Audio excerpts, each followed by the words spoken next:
طبعا بنشكر دكتور خالد. الفترة اللي فاتت دي كلها احنا اتعلمنا BMB، مش BMB اكاديميك، لا احنا اتعلمنا BMB متطعم بكوتشنج، وده احنا كنا فعلا فرق معانا جامد جدا.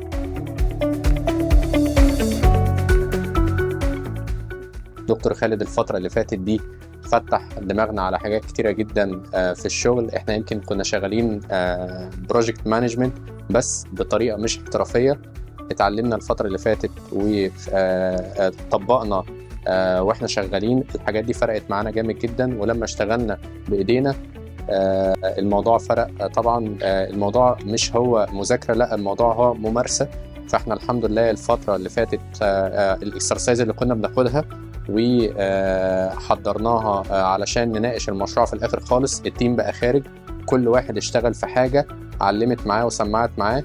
هو ده الهدف، ان نطلع من الكورس ده والتيم فاهم ويقدر يمارس الحاجات اللي هو اتدرب عليها عشان يستفيد بيها في شغله. فشكرا طبعا يا دكتور، بنشكر حضرتك جدا، وان شاء الله نتقابل في تدريب تاني ان شاء الله.